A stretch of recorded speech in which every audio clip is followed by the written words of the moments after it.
Ladies and gentlemen, boys and girls, welcome back to another rousing rendition of what we like to call here at the Bridge Podcast Cocktail Combos, where we like to have casual conversation about life and business with people we consider success veterans. I'm astonishingly joined by not only my guest, but one of our co-hosts, Mr. Deshaun Wells. We'll get to him in a second, but shout out to our other co-host, Dr. Jamu Loving, PhD, CFP of Loving Consulting LLC. But Mr. Wells, how are you doing today? It's all good, bro. What's happening?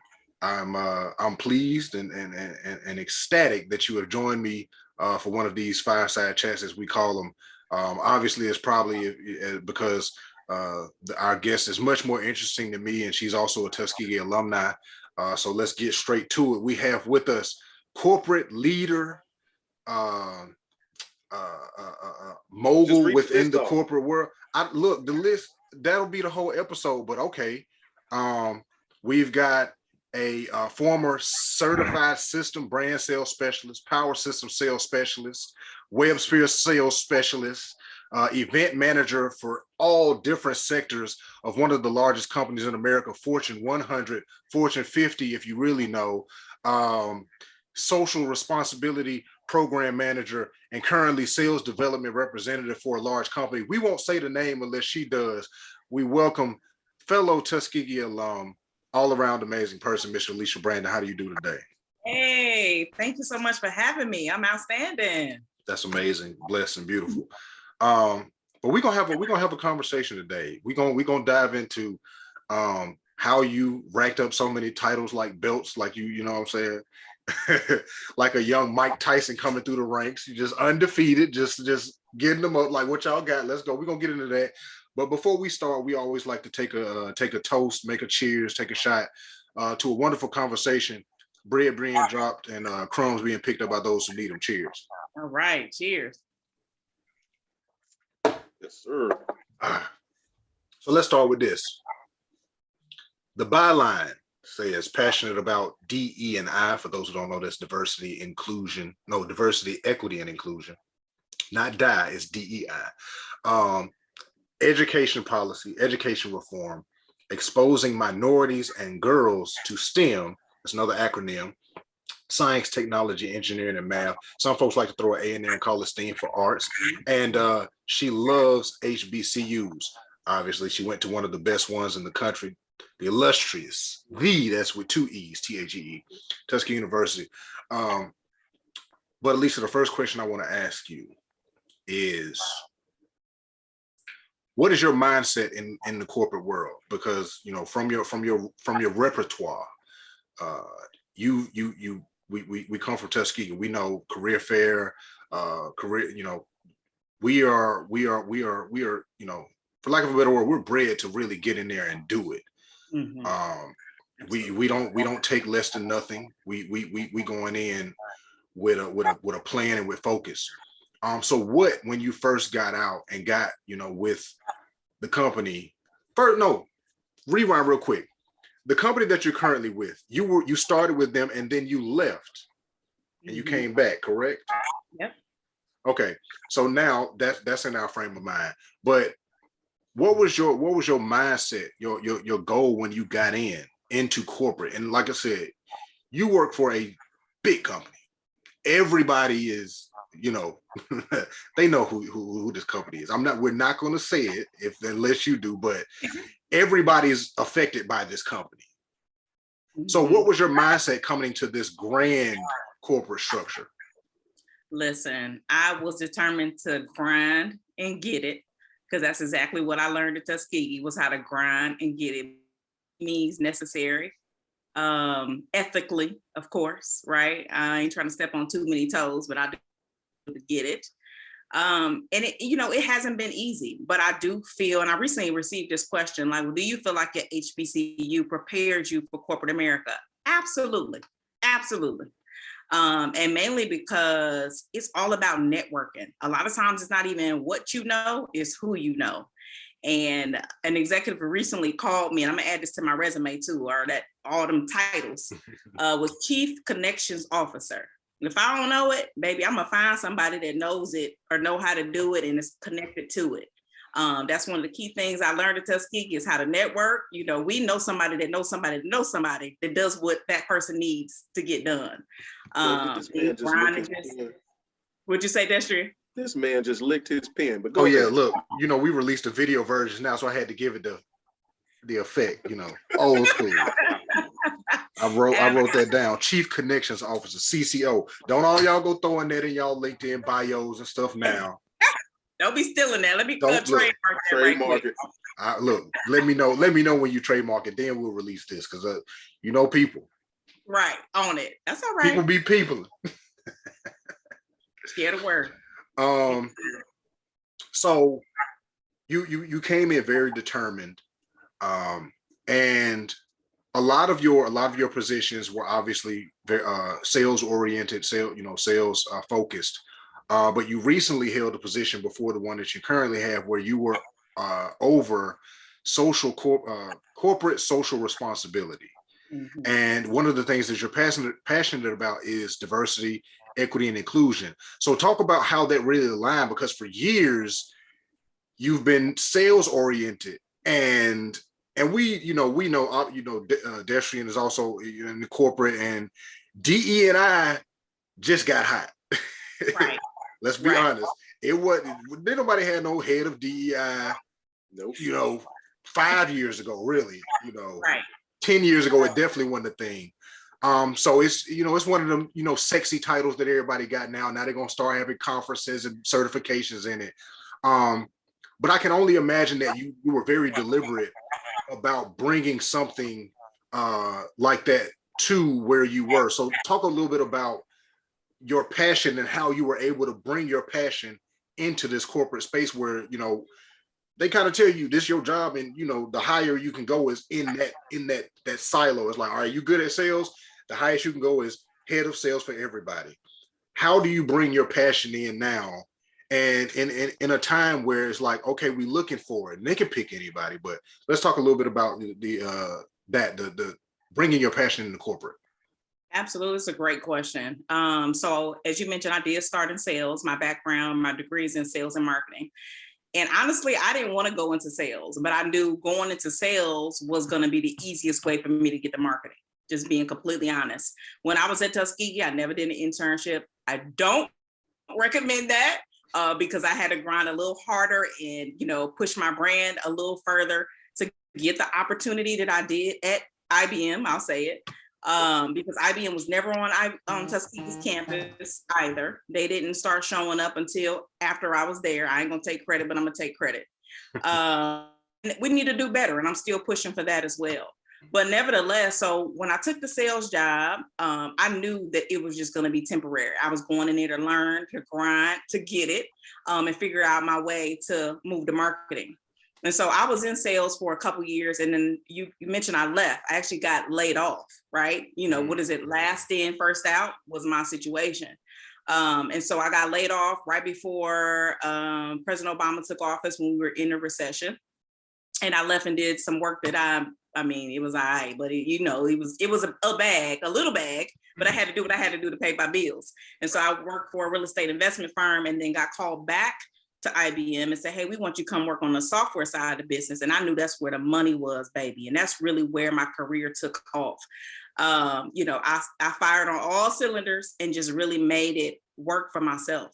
I ended up getting a promotion that moved me to the field and moved me to Philadelphia.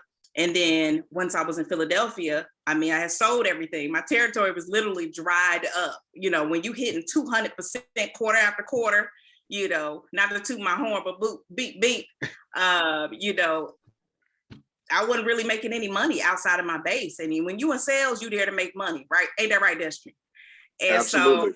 So I was 100%. Like, absolutely. So I was like, all right, now I think it's time for me to pivot to marketing and really get into something I'm really passionate about. I've always been a lover of planning events and things of that nature. Let me see how I can parlay this into a corporate job. Again, bringing that passion into your professional career. So literally the stars align, and it's all about having a conversation. People will be scared to talk to people, but the thing I never forget, one of the most lessons and so simple that somebody taught me was people are people. We all humans. Executive, whatever you got, all these letters, alphabet you got behind your name, that don't mean nothing. Can we cuss on here? Because I cuss. Mm-hmm. Yeah, you can cuss. Everybody put their pants on one leg at a time. Like, don't be afraid to talk to people. So it started with a conversation. I went to my manager and said, hey, my territory dried up. I'm not making any money. I'm not happy. And hey, by the way, I want to move back to Atlanta and move to marketing. That sounds like a lot, right? So I'm thinking it's gonna be a very difficult conversation. And he looked me dead in my face. He said, cool, we'll just apply. I just look I don't want people to gloss over the fact that you as a Black woman in corporate America went and, you know, expressed exactly what you wanted, how you felt, and what you needed. Right. That is, and it is great. I just got off the phone with one of our friends and colleagues, and I told him, I was like, you're operating from a position of power, you know, just the space he's in right now in terms of corporate. You're operating from a position of power, and what you just expressed is operating from a position of power where you have the confidence, you have the know-how, the articulation, all the things that you need to be able to go into that space and say what you need and want. So my next question, number one, is the position where you ended up, you know, getting events manager, and like I said, you were the events manager for different sectors, government, certain areas, different teams and softwares and initiatives. Were those positions there already, or was it because you had the conversation?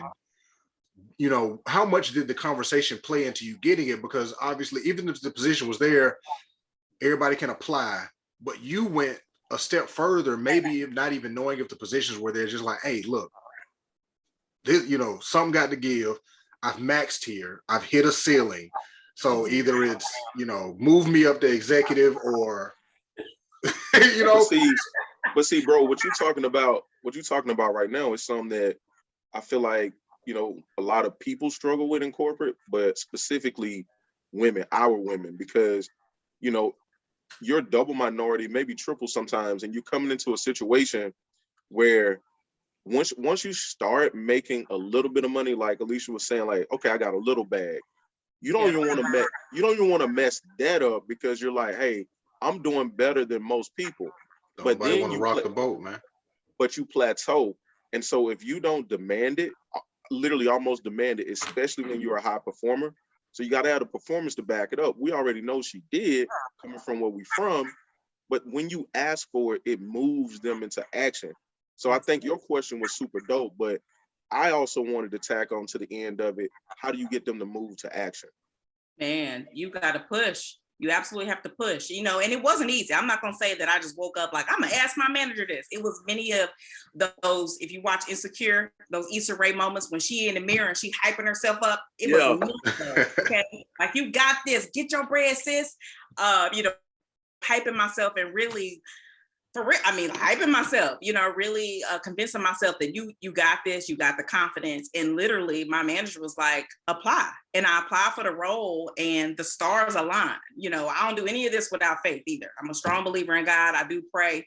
He done got me through a lot, okay? And so I was selling WebSphere software, and the marketing team needed someone to market WebSphere software. I already knew the product. I just need to learn how to market the IBM way, right? The only marketing I knew was in the textbook. And it was a huge learning curve. But my manager at the time was from Cincinnati. Shout out to my home team. Who they? We just, you know, we ain't in the Super Bowl, but we went. But you some folk don't make it. Some folk don't make it. Well, she made it. She made it to the Super Bowl. Right. I was at the Super Bowl. But we were literally like homegirls, you know, and that was just divine intervention for me on that piece. But I still had to have the knowledge, the ability to ask for it. And so ultimately I got that job.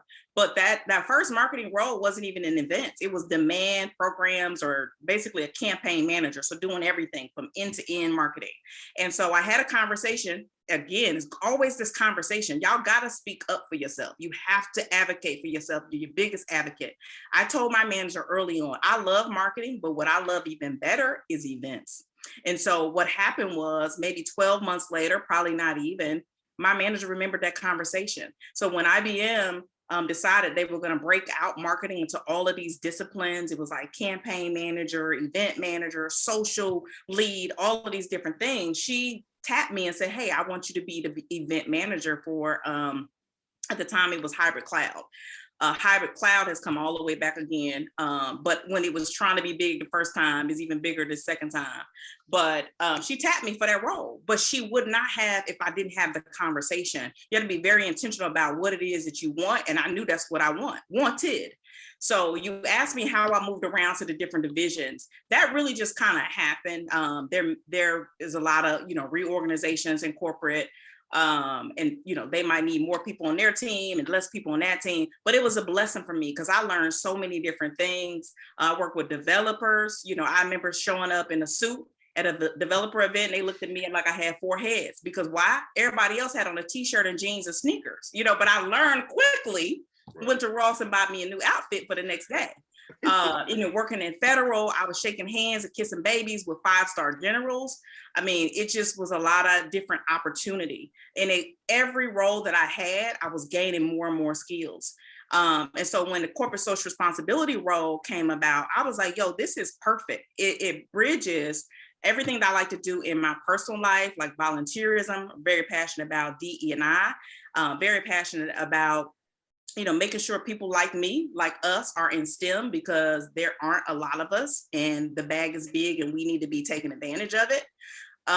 So I'm like, this brings everything like together that I wanted to do.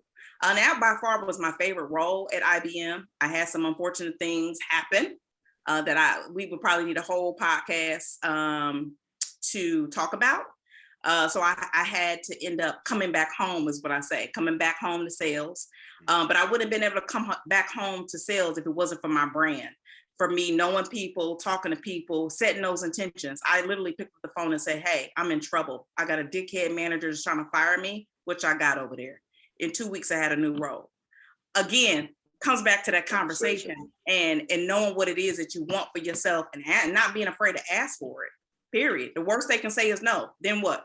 Figure out somebody else is going to give you the yes. But that comes back to me, having that sales background, right? You keep asking until, you get your yes. Overcoming objections.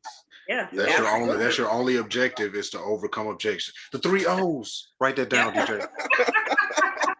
Your only objective is to overcome objections. Yep. Write it down. Absolutely. But you hit on a lot of key things right there. Some that you kind of brought up and it came up again is you were laid off by IBM and then you came back. I think it's also important to know everybody don't come back from that. Like everybody don't get the, hey y'all, sorry, we hit some tough times. Need y'all to go to the house. We can't pay you. Cobra, those kind of things. All right, y'all, we back on our feet. Everybody come back. Everybody doesn't do that. And I think that speaks volumes to what you deem your brand within the corporate world. And a lot of people think brand is like you have to have your own company, but in the realm, anywhere you are, really, like you are a brand of sorts, and everybody has to engage in some sort of sales where it's like, okay, you have to bring value, you have to bring integrity and all of the key components of character that people are looking for. But I want to go to when you were in your social corporate responsibility role, is you were able to bring in some initiatives and implement and create and develop the IBM P-Tech, which is Pathways to Early College High School in Georgia. Let's talk a little bit about that and how important that was for you to be able to actually not just take what IBM wants you to do, but to say, all right, this is mine. This is my baby. How you make it your own. Right. How you make it your own. How people experience you as opposed to experiencing IBM. Right. Absolutely. And that's really, I think, what got the deal done, to be honest, right? So as you mentioned, P-Tech, and it's actually one of my proudest moments of my career. I've been at IBM now for 13 years, and that literally is my proudest moment. When I joined the corporate social responsibility team in 2019, it was a month after I buried my father. And, I was coming back, starting to bring role, still grieving, right? Just trying to figure it out. But I was also, excited, because I was moving from marketing, now moving to this cool new role that was going, give me the platform to really impact change and this, that, and the third. But and one of the first projects I was assigned to do was go to Brooklyn, where the first P-Tech school was created 10 years ago, and learn all about P-Tech, meet the people, all of that. You know, I had opportunity to meet the students and staff, and I was really inspired. And I was inspired for two reasons. The first reason is because, you know, my dad, the legacy that he built and the things that he instilled in me was education. And he would always say to me, if you get a good education, you can write your own ticket in this world. You can do and be whatever you want to be. And I always knew that. But what I did not realize, and it's my own privilege, because Black people have privilege too, let's be honest, is that that wasn't equitable for everybody that looked like me. And so when I start hearing about P-Tech and being at this Planet P-Tech conference and learning everything, it was just like a fire. Like, listen, we got to bring this program to Georgia. Why don't we have it? Like, this is stupid. And they had tried it, it didn't work. And I really made it my personal and professional goal to bring that program to the state of Georgia, mainly to honor my father, because I believe in what he said about having a good education. And I wanted to make that equitable across all students that look like me. Because a P-Tech school, or program rather, is targeted for underserved minorities. We know what that means, Black and brown people. So I came back and I was on a rampage. I was ready. They had tried it, you know, a couple years prior to me. It didn't work. I literally leaned on my network. I was calling sorors that I knew that was at the Department of Education.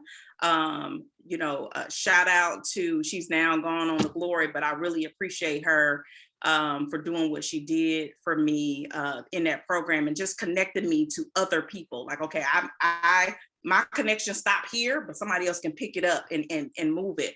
And I was relentless. I was literally not taking no for an answer. Oh, you won't do it? Okay, well, let me go talk to this person, and let me talk to that person.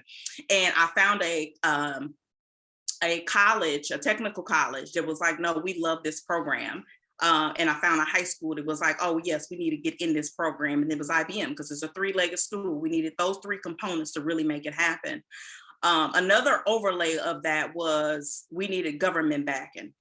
The unfortunate thing about the United States is that education, public education, is the first thing cut, right? And the last thing funded. So it wasn't an easy feat. So I pushed and pushed and pushed and was like, look, if we already have the three components, let's worry about the government stuff later.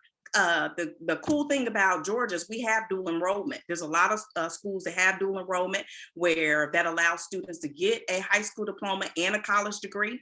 The only fancy thing and dope thing really about the P-Tech program, not only, but the thing that really makes it a difference, is the fact that we provide paid internships. I mean, we're talking about these kids getting like bank for the summer, as well as, you know, mentors. So it's people like me and yourselves who will show up and mentor these kids, and then they're focused on a STEM related field. And so the P-Tech school that I was able to bring to Georgia is focused on cybersecurity. Them kids gonna come out of school at 19, 20 years old making $80,000. Now, I know if you was an engineer, that's probably what you came out of school making, right? But we're talking, but you were, you know, 21, 22. These kids, 19 or 20 years old. First people, a lot of time, first generation college graduates making $80,000. Do you know the community? And that's what it's all about, is making sure that we're inserting this technology for good to address societal issues. And the fact that Black and brown people are not making the wages that they need to pour back into their communities, that's problematic. So programs like P-Tech help to remedy that. So I'm so super proud of the program, and I hope it continues to grow, you know, from one school to be like hundreds. Most definitely. I love it. And I already see right now, I can kind of tell, like, if it ain't going the way that you think it should go, you'll probably just go tell somebody like, hey, put me over that, you know, right, nationwide, international, because y'all slow. Supposed to have a P-Tech in Ghana right now, and y'all dropping the ball. Right. So that brings me to the point. I don't want to overgloss the point of intentionality, and also in terms of longevity, because you said that you've been with IBM now for 13 plus years. Like, corporate world, especially the time frame of when we came out of school, y'all a year or two ahead of me. but we don't really stay at corporate that long. Pension plans been out the window. So 3 to 5. Everybody get 3 to 5. We bouncing around. Pension gone for who? For who, AJ? Listen. You got a pension? Don't quit throwing your money in my face, man. Look. I ain't got no pension. I don't even know how to spend pension. 401k is all I. Right. All we got. That's all I got. Of course, but so similar to what Alicia was saying, like just a quick aside to that, because I think people also get set up on this aspect too. You talked about the varying salaries of people coming out of college and what that looks like. Like, so for a lot of ladies who might be listening to this call, you have an opportunity to diversify corporate America, because we need to change the face of what it looks like. You bring your English degree in and you come in and you become a corporate trainer, and that's going to pay you twice as much as you would be otherwise. You have your psychologist who can come in and be an industrial psychologist. Throw the word industrial in front of it, and now you got a $150,000 job.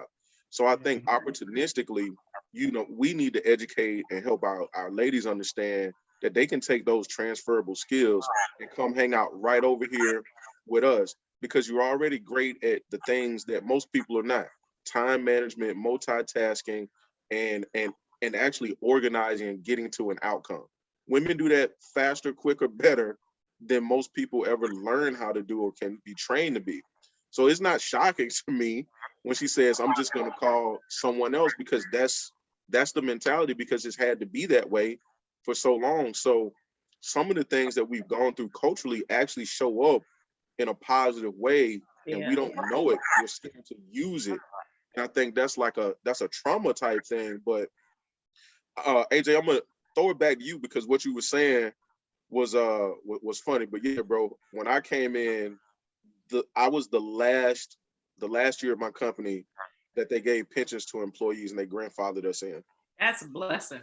Yeah, I've been blessed. You are now in the realm of our grandparents, where it's like, get yourself a good pension paying job and stay there. Yeah, stay there. Don't you move. Don't you move. Stay right there. Look. Let me just say that was a mistake. I won't say it was a mistake. I will say, because I'm resigning tomorrow, that pause. I stayed at my job too long. Yes. Yeah. It was, that comes from our parents and our grandparents. You find that good job, right? And you stay there and you retire. No, I mean, as you mentioned, millennials, or whatever your generation is, I don't even know, because it changes. I'm a millennial, old millennial, but we are not supposed to, based on society standards and looking on LinkedIn, stay at a job, as you said, longer than 4 years. I really think the average is like 2.5 years. It right? is. It's 2.5 to 2.5 to 3. It's consistently gotten shorter, because when we first got out, it was right around 5. And every 6 months, really, it's just tacking itself back and back. And like now, like you said, I'm looking up and I'm like, I thought, like, I know somebody who's moved up the corporate ladder 3 times in the past year, and it's 3 different companies, and the position has consistently gotten higher. So it's definitely a thing. But I don't want to gloss over the fact that you said you resigning tomorrow. So if you're listening to this, depending on when this releases, you might not have a connection. I'll take that back, because you move with intentionality and you move with integrity. So you always maintain. You don't burn bridges. You're not a person that burns bridges. But you might not have an in-house contact at IBM by the time you hear this. Right. I'll plug you though. That's. But I definitely want to applaud and shine spotlight on your persistence and your intentionality when it comes to moving around, because regardless of what the outcome of tomorrow may be, or whatever the day after this podcast is recorded may be, we're gonna have to sign an NDA. you just threw me off. You've moved with intentionality, and you've been able to maneuver. But this season we've talked about liquidity, longevity, and legacy. That's what it is. And you've been at your company for a long time. So you obviously created longevity in a society and a realm and an industry that doesn't really have it.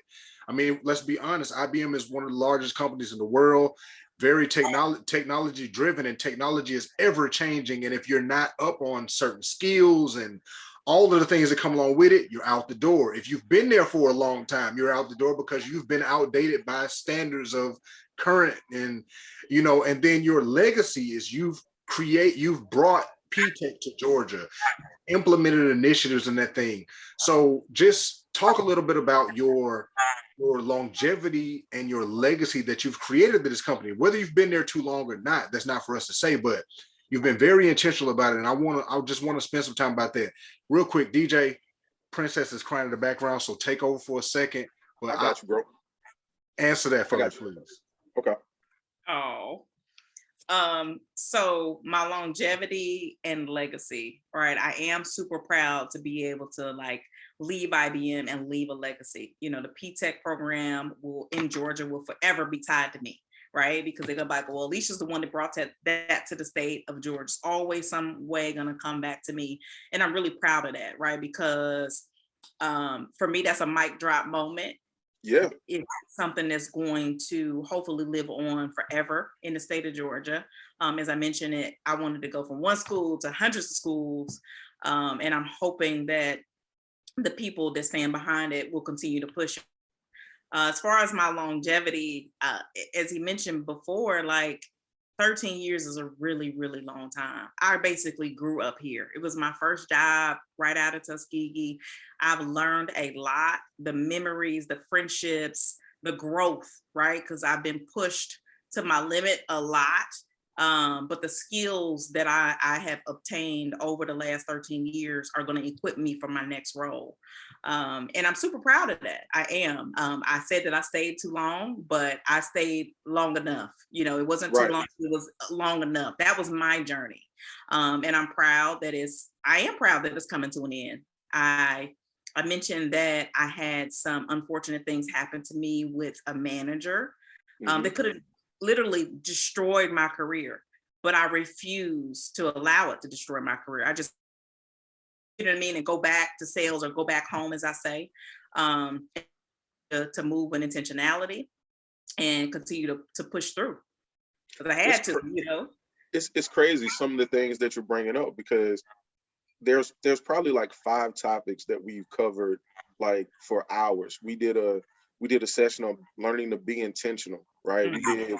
So like AJ said, we came in this season and we said we were going to talk about liquidity, longevity, and legacy, because we wanted to see that in both our professional and personal lives. We wanted to hit every area. We wanted to take people with us. You touched on 2 of them, and I get the comments a lot from AJ and other friends. This is 14 years that I've been with my organization. We've morphed, we've grown, and what have you. And so even for myself and others that might be watching, when you say I have been here long enough, I know money is out there. We know that when you leave, it's the money dance. Right. But you also have to have balance and other things. So what drove you to be at a point where you said, you know what, other things are important to me, and I want to be able to be in a position where I can focus holistically on not only the things that are great about my job, but what's going to allow me, like the PATH program, what's going to allow me to maximize my potential and impact on the world. Absolutely. I was actually looking around for my notebook, because when I, set out on this journey, I knew that at first it was just to get away, right? Really running away from, okay, y'all don't appreciate me. I'm gonna go and find somebody that, appreciates me. And it didn't happen immediately. I had to like sit in it, right? I had to sit in that sales role and sit in everything and learn to like get over the hurt. There was a whole process that I had to go through. I was really mad at God. Like, okay, now I wasn't happy in that role. You playing with me. Why am I still here? What is going on? But it obviously was still some lessons that I had to learn. So I really sat down. Actually, it was a friend of mine in January and said, look, you need if you really want a new role, write down the list of things that are important to you and really like pray on it and manifest on it. And it really forced me to say, okay, in my next job, what are the things that are important to me outside of the bag? Because as you mentioned, we know when we switching a job, you better be getting another bag, a bigger bag. But it was really, I wanted to show up authentic. You know, it wasn't, I mentioned I've been at IBM 13 years. It wasn't until maybe 5 years ago I wore my hair natural at work. You see my face? You see my face? Y'all both know in sales, in if you're an account manager, they wouldn't explicitly say it. Right. But it's explicit. That's why I went to back of house, because I don't have no restrictions. Because they were, granted, when I first got out of college, getting everything to connect all the way through was a struggle. So I didn't really have to worry about it. I was very clean cut from jump anyway. But at a certain point, I was just like, like I can't grow a beard at all. Like, even if I wanted to, I can't. I don't like, it's certain boundaries and restrictions I just don't want. So it starts with those little things, like those microaggressions. We got the Crown Act now, so. Yeah, but in all seriousness, it starts so small and you decide to ignore it because it's like, maybe they didn't mean it that way. When I started addressing these things, my life got so much better at work, but DJ was wearing the Steve Harvey suits and they didn't like them because they were urban. First of all. Right, like, what is that? First of all, you're absolutely right. And I was making a huge mistake. Hey, so you were dressed like you got drafted with Carmelo and them. But basically, we did. That was when we came out. It was, but I got pictures of me and you in Dallas with shout out to Miss C. Shout out to Miss C. But I got pictures of us in Dallas, bro. I don't know what we were doing. I got on an orange tie, man. I know. I got on an orange tie. But I would do it today. That suit, I would do it today. Straight off the rack. way more comfortable. But let me come back to something you said, because I think it's important. You said you wanted to show up authentic, be able to be your full self. How do we help our sisters understand how to bring their full selves to work? Whew, Lord, just do it. You have to lean into it. Own who you are. You got to be confident before you even show up for work. You know what I mean? Because if I wasn't confident with who I am outside of work, I definitely wouldn't show up that way at work, right? So lean into who you are, own it. If you want to wear your hair natural, wear your hair natural. If you want to wear hoop earrings, wear hoop earrings. Because there was a time where I wouldn't wear anything like this. I literally the diamond studs. Yeah, studs. Hair pulled up, straightened, definitely not any red lips. I literally just got off a call. I got on a Black Women Matter shirt. Yeah, I got on a blazer, hoop earrings. I would normally do a stud. I just do what you want to do. I mean, within reason, right? Right.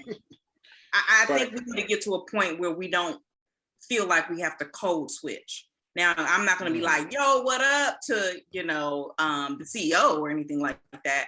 But when you're in this conversation, still be able to show up as, Alicia, as AJ, as Destrian, or whoever you are. And just, it's got to be embedded. And we all individually have to help it become embedded into the culture of whatever organization you're at. I remember there was one day, and we don't talk all the time, but when we do communicate, it's always love, it's always authentic. And I appreciate some of the things that you've said to me to kind of push me to be more bold and more vocal. So AJ knows, I started going into the DE&I side as well, multicultural markets, and really showing up for us in corporate in those spaces. But one of the key things you told me was, no, Destrian, you go post that, you go do that, because representation matters. Talk to us a little bit about representation and why that's so important for you. Oh my God, it's vastly important. As I was saying before, I didn't start wearing my hair natural until about 5 years ago. And that was literally because I seen a vice president come into the office, Black woman, a Delta, shout out to my sorors, and she wore her hair up in a puff. And I was like, we can do that? Like, I was literally fascinated. Because again, buttoned up, stud earrings, hair either straight, or I wore my hair real short in the beginning, short and relaxed, And so to see that, I was like, yo, we can really do that. And she's a vice president. So I started wearing my hair natural. And when I explained that to her, because she's no longer at IBM either, I told her, I said, you're the reason why I started wearing my hair natural. It was your representation that allowed me to see that it's okay. It's absolutely okay. And so I try to do it for the next one coming behind me too, because somebody else is looking at me. Somebody else is always looking at us to see kind of like what's right and what's wrong. Right. Right. And I want to make sure that we don't gloss over the fact that you saw someone in a higher position than you do it, and then you felt more confident and more comfortable to do it or branch out on your own. There we go. Yes. Okay, look, okay. Empower, engage, and execute is how you can find Mr. Destrian Wells on Instagram. Empower, engage, and execute. I love it. But I definitely don't want to gloss over that, because some people get into the blinders on mentality where it's like, if my peers, and we think our peers are only the people, horizontal to us, but it's like, hey, vertically, if we doing it, then we know it's possible. And that's the truth and the power and representation, especially for women and women of color in corporate situations and anything similar to it, where you don't see a lot of off bat, we don't see a lot of us blacks in any of these high positions. Yeah. They will show us the one or two, and then we like, well, it's a Fortune 500, and we only got a handful. Right. Are we really being represented?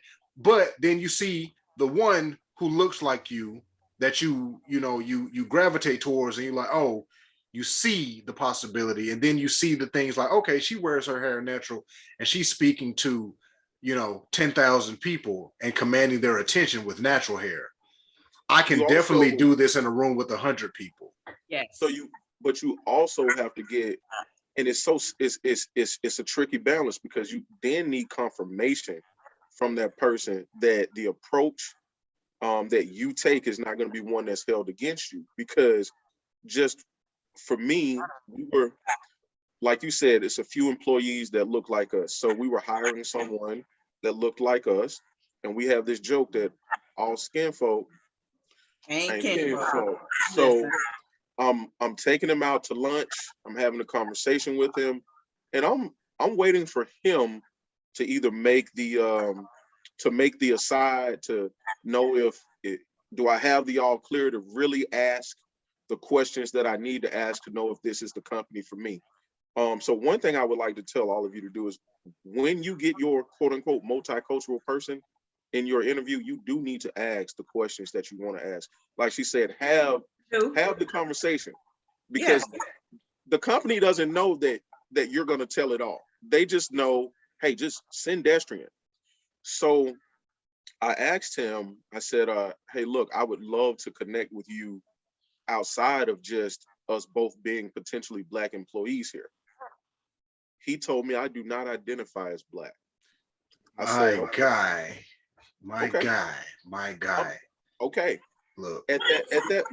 Look, yes. Look, DJ, real quick. I'm gonna be honest with you, man.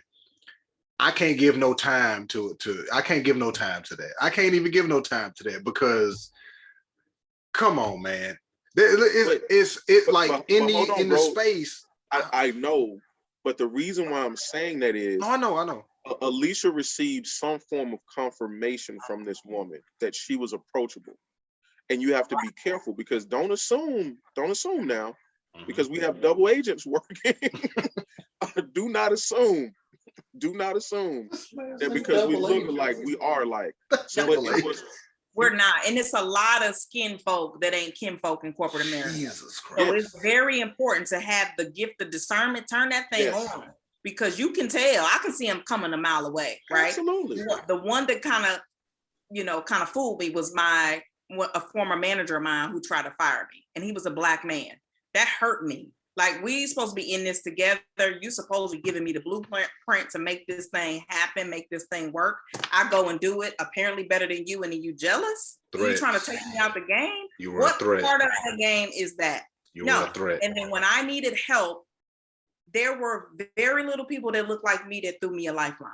Now, the people that saved me did look like me. However, the folks that I knew had a boat full of lifelines, not just one, and they risking it on me. They had a boat full of lifelines that looked like me and were in higher ranking positions, executives and things of that nature. Didn't even answer the phone.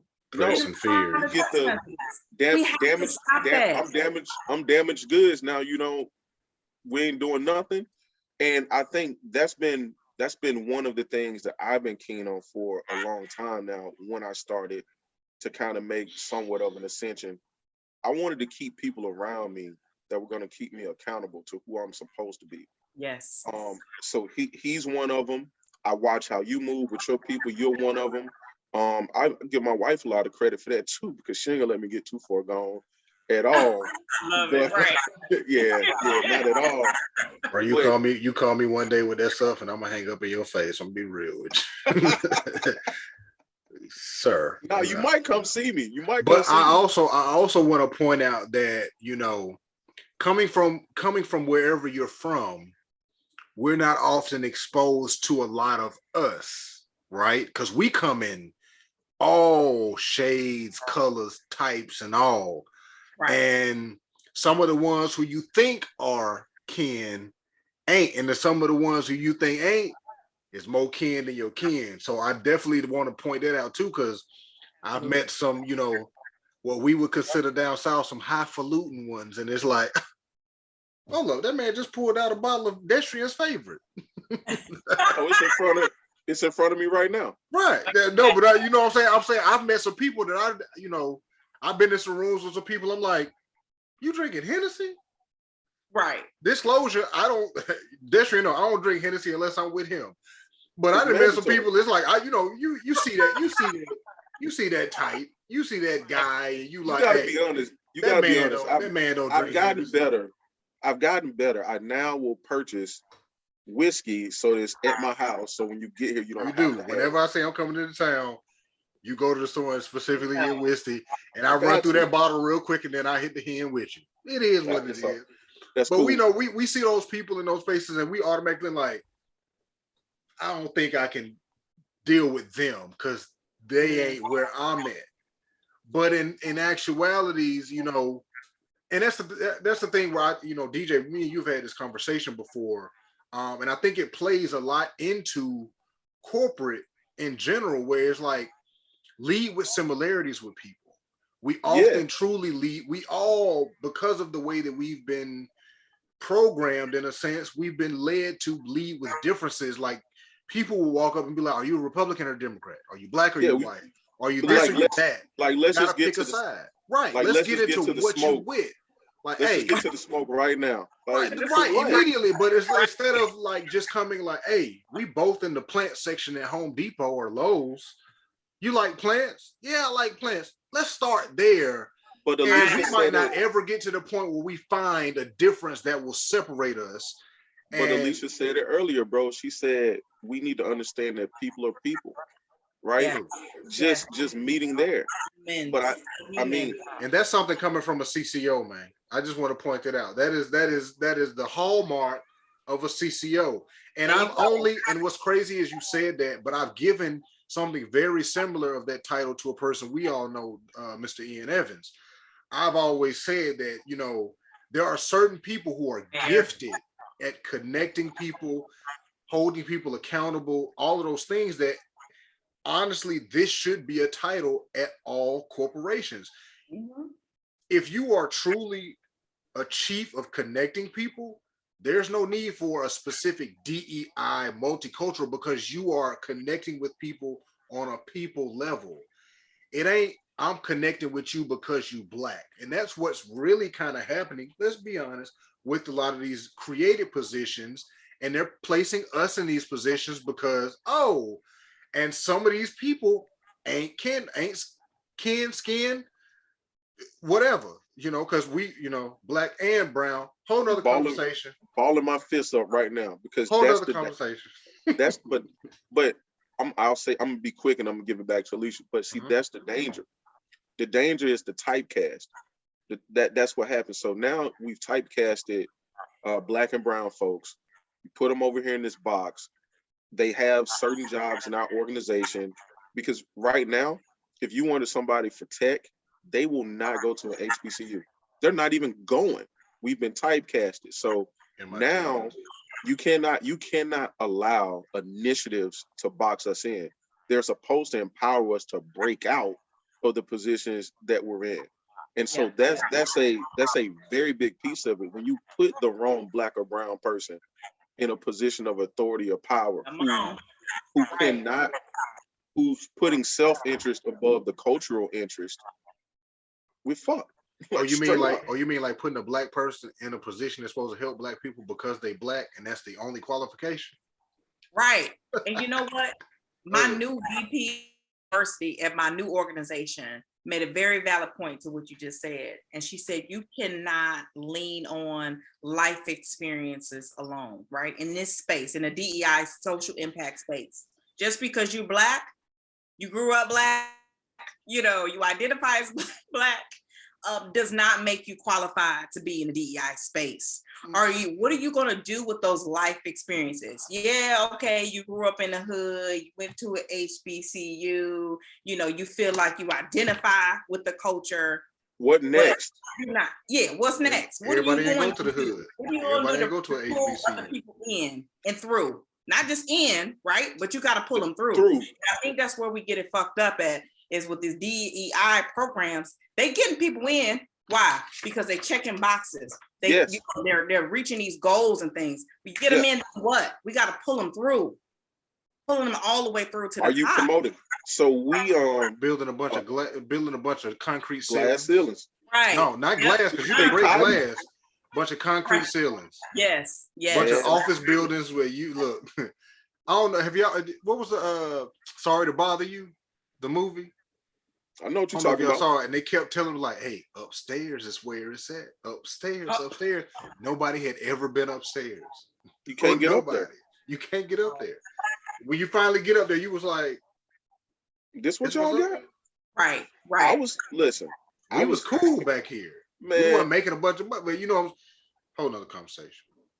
Right. Nah, it's all the same conversation, because like that's just a corporate thing. But what I wanted to ask her, just to transition just briefly, we don't have to get too deeply personal, but do you feel as if you're supported not only by other black women, because I know you're in a sorority, I'm just talking about your corporate circle, but by black men, because I know about the experience with your manager because we spoke briefly, but I think it's so unfortunate that we don't allow each other. If you were managing me and you say, you know, I think Destrin can actually do this better than me, I'm gonna try to raise you up, because I know, hey, if he goes, he'll take me with him too. And Absolutely. we don't do that. So how do you feel the support has been, and what could you offer, you know, both men and women of color, to do to better support each other in a corporate capacity? Because I think we get fearful of each other's success as well.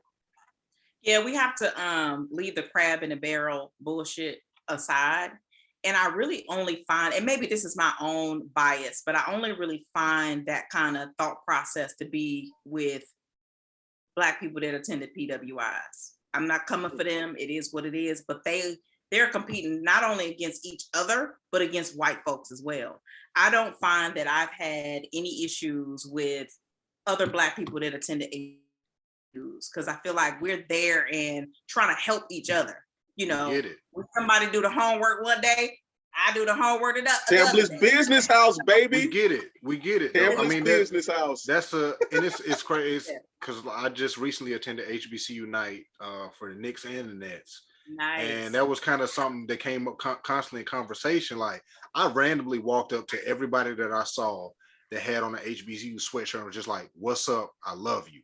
Good. And it was expressed back. Now I'm being so serious. Like I literally walked up to a group of Lincoln University people. Shout out to them. They were taking a picture, and I jumped in with my Tuskegee. Was like, "What's up, HBCU love? I love all y'all."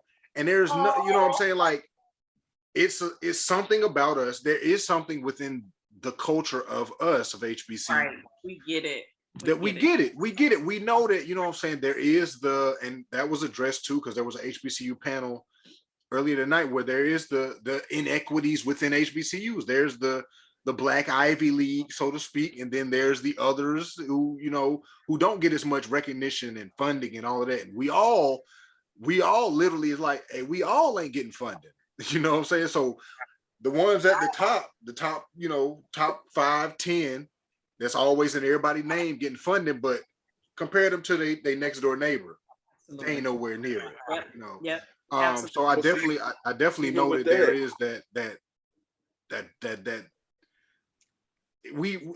inherent knowing of, hey, you went to HBCU too? I'm gonna give you the benefit of the doubt. You know about a struggle that's not really a struggle. It's a parable. Bro. It's a parable. It's an experience. It's a parable. It's like the Bible. It's like you had to go through that to make you better than you could ever have come out any other situation. And I know that for a fact with us. You literally had to manage your education, right? So you had to oversee, you had to manage your education. We also had people that really truly gave a hell about us. Facts. Like, but I tell people, I can't, like, every time I do the career fair, the college fair, I tell people, I'm like, I still got my professor's numbers in my phone. She was at my wedding. Sean, Dr. C, is literally my big sister. She calls my mother and my father mama and papa. Shout out to my sister, because she's known me since I was a child. Through Divine and all of that, she became my professor in college. But, wow. Freeman, both of them. We could go down the list of the people that we've interacted with that truly cared about us. They knew that it was a Friday on the yard. And, hey, I know you wasn't in class. I got it. I know you wasn't in class, but hey, the teachers and the professors that know, like, hey, I know you a good person. I know what you come from. It's midterms. Here goes some extra credit.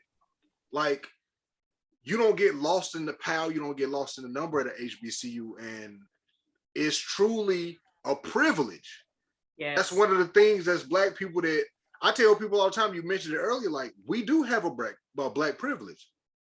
Like, I know when I'm going to certain places, concerts and events and stuff, Black people at the gate, they ain't really checking for me because I'm Black. Let's be real. So I'm walking, what's good, brother? You having a good day? Hey, I appreciate what you're doing, man. Go ahead, man. Hey, I see you doing your thing. I appreciate you. I'm gonna leave you a little tip in the jar. They pour a little extra in my cup. Things like that. That's Black privilege. Sorry to say, some of y'all ain't gonna get it. That's Black culture, bro. That's culture, but it comes along with the privilege. Like, we inviting everybody to the cookout, but they still ain't gonna get that privilege. Let me explain something to you. Then I want to get Alicia's opinion. So that's a shared thing that we have amongst each other. And sometimes I'm careful to call it privilege because it's not impacting broader society. We are sharing the opportunity to uplift each other. I call it encouragement. I appreciate the encouragement. I'm in this position, I can do something. The privilege will come in when I am the COO of my organization and I implement a strategy that says the tie goes to the Black person. Because I have been in those planning meetings where we need to move those numbers. And I've been told the tie goes to XYZ type of candidate. So I'm telling you right now, those conversations happen. My job, my goal now is to put myself in a position where the tie can go to other people that look like us, qualified people that look like us. Right. Because the thing is, all things being equal, we'll never get to a place of balance because you're trying to overcome centuries of shit that was set up for you not to participate in. So you have to be, you used the word earlier, intentional. You have to be intentional about it. I'll give my company credit. 3 years ago, we said that we have less than 3% women in leadership. They said the tie goes to the woman. If the woman is equally as qualified as the man, we're not even having a discussion about this. Right. Guess who's still disenfranchised in that discussion? Alicia. Because she hasn't even been able to be promoted to the level to be considered for that job. She was a number on the diversity scale. She came in, she's still a sales associate after 6 years. She can't be considered for those director level roles. although she's helping the person in that role perform their duties to the highest of abilities. So I'm saying that to say sometimes it's not privilege, it's encouragement. But I do understand where you're coming from with that. From an HBCU perspective, I think we enjoy certain privileges because of where we went. I've been to Lincoln, I've been to a couple of other universities that I go and recruit at because they're underserved and underrepresented, specifically in corporate America. So I think holistically, we have to advocate for the most qualified person of color getting the opportunity to break the tie. And when we get there, now you're talking about inclusion, because everything outside of there, we're going to say, hey, well, what major did you have? Because we want to hire psychology majors. They're diverse. You're skipping over everything before you address this Black and brown problem. And more specifically, the issue of women, especially in financial services or tech. So yeah, there's not many Black men, but Black women are non-existent. Latino women are damn near non-existent. And so that's something that we have to overcome. But Alicia, you've been in those same rooms. Tell me and tell us about those conversations that you've heard about hiring. These are hiring practices, right? This is a systemic type of thing. Yeah. This is not a homeboy got a problem, homegirl got a problem. This is systemic. All companies follow these same practices because they share them. I got the question. I got the question I want to ask you in this very straightforward form. Because DJ, you really hit on the power of your privilege.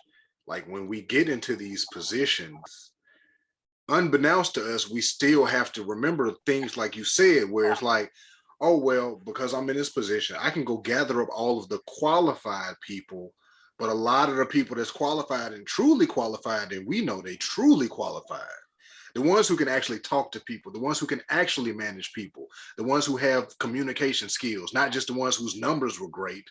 Because we've been in corporate, we know numbers mean promotions. And even though you really nice and everybody likes you and gets along with you, they will never make you a manager when you should be, because you have the qualities that a manager needs. But that's the power of privilege. But the question I want to ask you to frame all of this into one piece is, how do you in the corporate structure make yourself the tiebreaker? The tiebreaker, what's the tie between me and a like how DJ said, where it's, you in this room now, and the conversations have always been, well, hey, if it come down to a man and a woman, we giving it to a man. But you've been in a position where you've asserted yourself, you've communicated, you've been upfront and integral and honest about it. Like, hey, no, this is what we need. So once you get past the point of what I need personally, like, hey, Alicia needs a different position, I want to be in events and all of that. Now you parlay it into, okay, Alicia's okay right now. I need everybody else that looks like me, that has something in common with me, mostly being a woman. I need them now to be in the conversations that we have. How do you, what do you do, and how do you make yourself that tiebreaker then? Because some people will get into that position, communicate what they want, and then leave it at that because they cool. How do you not get comfortable? I think is the real question. How you not get comfortable where you at? Because you good, right? Right. You can't get comfortable. I always keep my eye on the prize, and every individual should have what that end prize is, right? You ain't necessarily got to share it, but for me, I know that I want to be, if I'm gonna stay in corporate America, let's say that. If I'm gonna stay in corporate America, I want to be the vice president of diversity and inclusion. And I knew that there were certain steps that I needed to take, to get there. Are we taking shots? I missed it. Oh, no, I'm just sipping throughout. That's all you're gonna see from him. Like, right. I'm like, oh, I didn't get that memo. We're reasonable adults. There you go. I do still have to work tomorrow after I turn in my resignation. No, I'm just kidding. But again, it just always goes back to the intentionality and keep my eye on the prize and remembering my why. Someone recently asked me, like, well, how did you, because it took me 2 years to get, that's one thing I left out. It took me 2 years to get the P-Tech program to Georgia. And when I was interviewing, they asked me, well, why did you keep, you know what I mean? Why did you keep going? That was a lot of work, you know, things that you had to navigate, challenges, obstacles, so on and so forth. Always remembered my why, and the why was those kids. The why was, you know, that first generation college graduate, you know, a graduate with not only a high school diploma but an associate's degree in cybersecurity, and getting that $80,000 plus job and being able to pour back into their community and you know, pay for things that, you know, they never would have thought would have been possible. So it's always the why. Like, okay, all right, I'm in this room. I know that if it ain't me, it's going to be somebody else. And I don't want it to be somebody else. So what is about me and my experiences that makes me different? And I always bring it back to the relatability. We talk about people being people and humans being humans. A lot of times, a lot of my success has come down to being relatable, showing up as human, being easygoing, being easy to talk to. And that probably also comes from my sales background. I walk into a room and I'm finding instantly, what am I going to relate to you on? Right. And people, I've had many sales conversations that didn't end up in a sale, but it ended up in a friend. And that's probably not good initially, but you've got to build that. And so people, they always say people buy from people that they like. People hire people that they like. So I made sure that when I was, you know, interviewing and things of that nature in these rooms, that I allowed my personality to shine through. Yes, you can read my resume. It's a mile long. It's 3 pages. However, I am going to be able to go in a room with Sally, Jackie, Daquan, and Karen and bring it home and be able to relate to all of them because of my life experiences and things that I've been exposed to. And then while I'm doing it, I'm also making sure Keisha coming right behind me. And that's how you break the tie. Yes. That's how you break the tie. Because again, going back to what you asked, AJ, I think the whole thing is, again, we get the best of us. When I say the best of us, I'm not necessarily talking about some elitism type of thing, but you need to bring the best of yourself forward so that other people I'm gonna help you real quick, DJ. I hate to interrupt you, but I'm you know, I like to give us context. Handle your business. When we speak like that, we talk. Everybody don't want to be, you know, the VP. Everybody don't want to be an entrepreneur. There are some people who are just fine with doing a regular 9-to-5 blue collar, quote unquote, job. And they take pride in that, and they will like that, and they will do that for however many years they feel like it. And long as their family and their lifestyle is sustained, they're okay with that. And we will never and should never shame those people. But when I just want to make sure we frame in the conversation that, you know what I'm saying? Because you already know some people like, oh, DJ said, oh, you know, this. Like, no. I almost really said something right there. Anybody that know me, no. But DJ, we international now. We got one listener in Netherlands and things like that. Listen, bro. So let me respond to that. I'll use the term. Let me clarify myself, because I ain't. Let's use politically correct term. Blue collar, white collar, and rich as fuck. No, because it don't matter. I got people at my job. I got people downtown Philly right now. When I walk in, they do thank you calls for $100,000, and they're like, "Look, I don't need to do nothing else. This is good. I'm cool." That person has decided. Wait. They do thank you calls for $100,000. Wait, hold on. Yeah. Look. Both of us like, excuse me. Here's the point.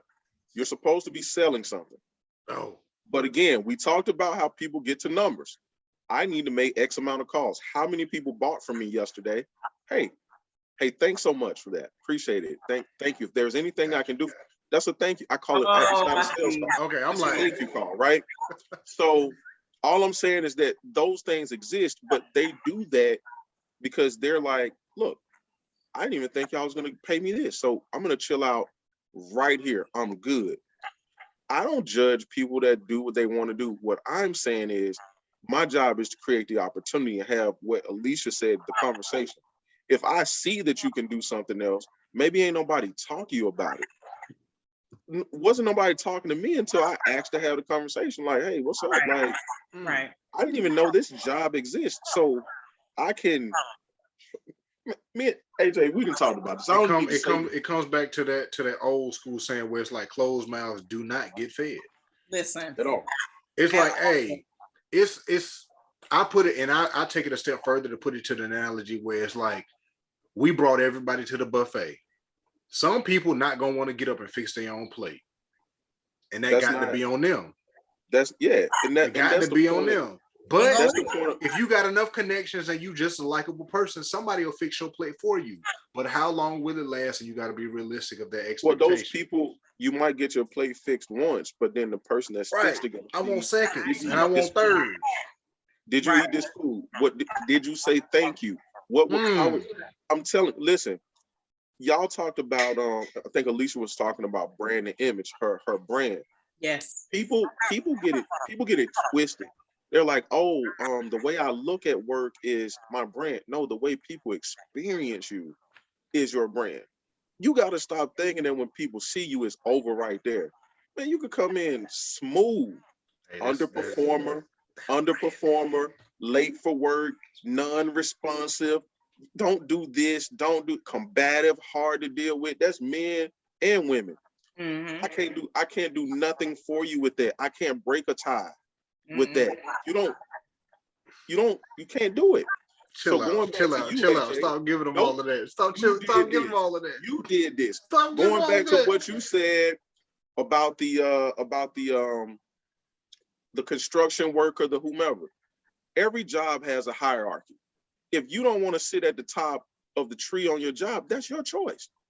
My job is to say, I want to offer you the encouragement and support and let you know that people that look like you sit on the top of something every day. And if you want it, you can have it. And if you don't, and you good, what else are you doing outside of your 9 to 5 with your time to make sure that if something happens to you, you and the people you like, love, and care about are good? Which brings me to my next point.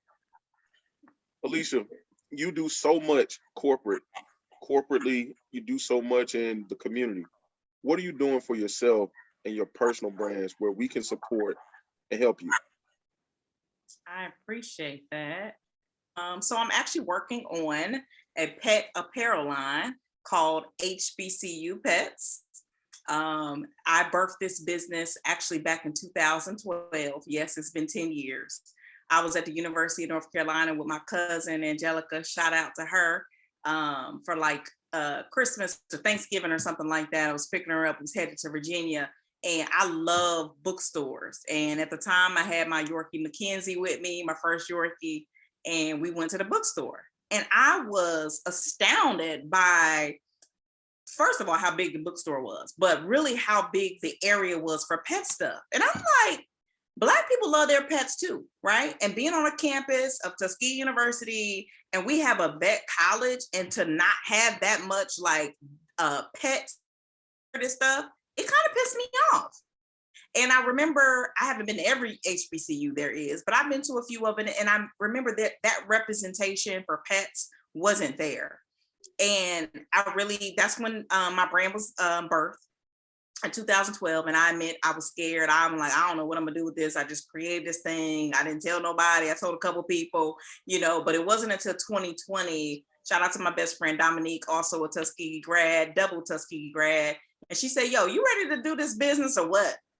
Sometimes it takes somebody, you close to the line of fire under your ass. Like, what are you going to do? Kick you in the ass a little bit. Right? Because you're potentially sitting on a multi-million-dollar brand. Right. The pet industry is a multi-billion-dollar brand, and I just want a piece of it. So I got some things in motion. I got a website. I've got some prototypes. My trademark hopefully will be back by my birthday in May. And I want to launch this summer, and I keep pushing the launch date back, keep pushing it back, but I really have been trying to lean into the corporate side, because my corporate side is going to fund my dream, right? Let's just be honest. I'm not prepared to walk away from my 9 to 5 yet. But HBCU Pets is super special to me. I'm a dog mom of all dog moms, district. Yes. I love my fur baby, and I love my HBCU. So again, bringing that passion, and bringing it forward so that people that, and it's not just for HBCU grads too. Let me say that it's for students, grads, fans, and supporters. Like if you love HBCUs, we'll have something for you. And like I said, look out for it to roll out hopefully by the summer of this year. I'm pushing hard to really make it happen. So I'm super excited. I love that. Let me hop in real quick. We'll hold off on this for a while because people be peopling. And I know for a fact that is a very, very niche market. Okay. Yeah. Let me tell you something. I know that for a fact. So yeah, if you are looking for partners, we have a holding company of investment firm that is we move. Stop. We move. We'll take that offline. Stop. We'll take it offline. Yeah. But one of the last things I want to ask you, honestly, is because it's been a consistent theme throughout this, is you've consistently stayed focused. You knew what you wanted. You knew what your goals were and things that. But we've also lamented to the fact that you got to consistently change the prize, right? If your eyes are always on the prize, DJ told a story before about this guy his only goal was to get to the Olympics, and he got there, but he lost. And he kind of noticed, and in retrospect, he was like, well, my goal should have been to win. My goal should have been, he didn't set a very specific he didn't set the proper goal. Right, like I just want to get to the Olympics. I didn't want to make the team. Say I want to get to the Olympics and get silver, gold, bronze, medal, whatever it was. But it was like, but then again, even in corporate, and we know with corporate, ever shifting, ever changing, positions getting renamed. The corporation that I was with for years changed our titles 3 times, and I was there for 6 years. And this was all sales, very sales oriented, but we went from, sales reps to experience and all of these other titles, right? Customer and corporate experience, all of these different titles, because, it is what it is. But real quick, just a little bit about being able to have the insight, if necessary, because we've already talked about the fact that some people, we cool where we at, some people cool where they at.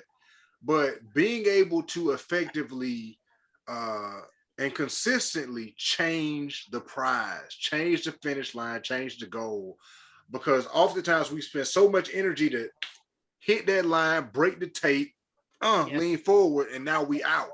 Like, whew, glad I got here. All right, let me chill out for 10. Right. Let me go ahead, sit for 10 and collect. Let's talk about that for a little bit. So I do agree that the prize, does always change. And that was good, Destrian, the example that AJ alluded to when you said the man wanted to get to the Olympics, but he didn't set a specific goal that he wanted to win, right? So he probably trained just to get to the Olympics, but didn't train to get gold or bronze or silver. I mean, that is so powerful, right? Because I think a lot of times we visualize the bigger goal, forget about the steps to get there. And then once we get there, one thing that I was asked recently in my 30, 60, 90-day plan, like, what do you want to do in the first 30 days? Celebrate the goal that I accomplished, because we set these goals, we get them, then we like, all right, that was great. On to the next one. But I think we need to allow ourselves to relish in the moment for a minute, you know what I mean? And like take it all in, like, dang, I made it. And then get back on it. Like, okay, well, what's next? Like, for example, I set a goal. I had, you don't know really what $100,000 is until you get it and you realize, okay, this ain't really a lot of money. No knock to nobody that ain't making $100,000. But my point is, you think that the goal is lofty until you get it. But then you need to make an even loftier one, right? I feel like people, especially Black people, we always need to be challenging ourselves. Not to the point where it messes with your mental health or anything like that, right? Come on. Within reason, because it gives you something to strive toward, right? So once I meet this goal, okay, so what's the next thing? What's the next thing? I bought my first house almost 4 years ago. I'm already planning, what's the next one look like? What am I going to do to align myself? I mentioned before, passively that if I stay in corporate America, these are going to be my goals. I recently, now I mentioned that I'm transitioning from IBM to a different corporation. I only plan to work corporately for another 5 years.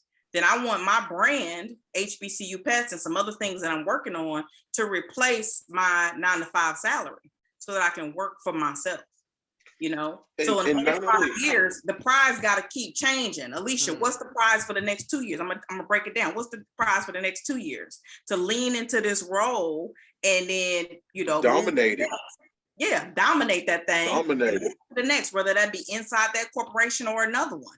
But the thing that's so encouraging with what you're saying about me, I used to have similar like conversations with my management, and I didn't get along with all of my managers because I asked them to not manage me. I asked them to lead me. I don't need you to manage me. Hold on. I'm sorry. What you say to them folk? I don't need you to manage me. I need you to lead me. I'm gonna show up at work on time. I mean, I'm an adult. What they say, take me to the water. Man, bro, listen. I'm gonna show up at work. I'm on time. I'm an adult, right? The second piece of that is some people will not help you. They'll just say, well, I'm not hurting you. But if you're not helping me, you are. Yeah. And so I was really having these conversations at work, bro.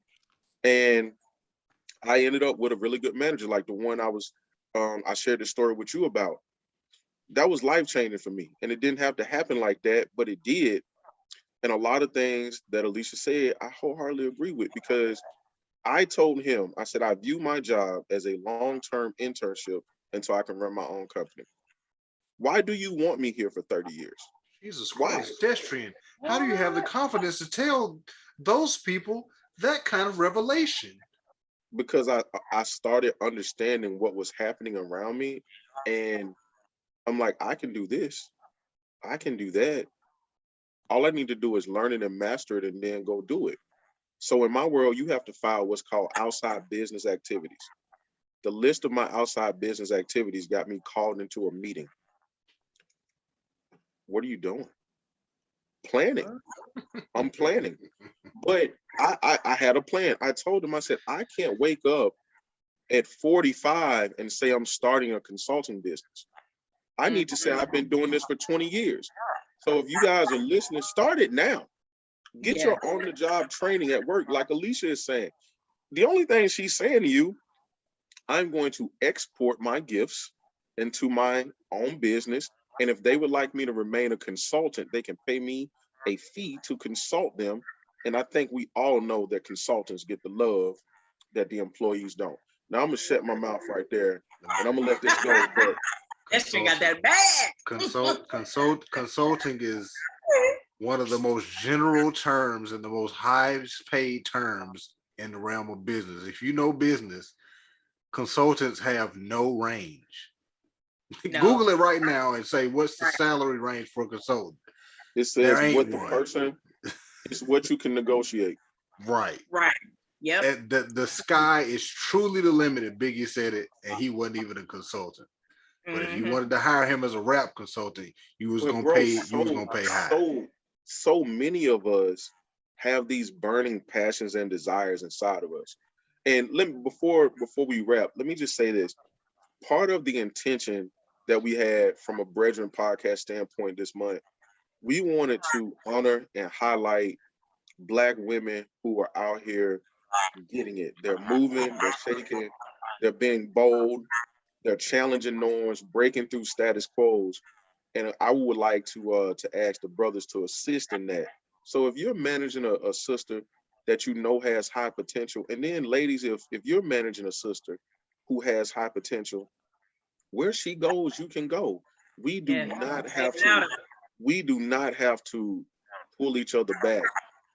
And it's super unnecessary, but we wanted to definitely recognize Women's History Month, and we've honored a few of our Tuskegee ladies, and we hope to be able to do the same at least once more before the month is out. But this just goes to show you the plethora of talent that rests in the laurels of our own communities that we're not tapping into. So if you don't know Alicia Brandon, get to know her. Brand coming soon. Plenty of ways that you can tap into her. I'm sure the events function is going to be on and popping as well. She's ready to export all of these things. So when corporate offline says, conversations to be had. "Hey, listen, very seriously," but AJ, I'm gonna throw it back to you. We can close and wrap, but I actually feel like there's a part two to be had on this. If she would have us, if she would have us. Look, there's I a would be there. delighted.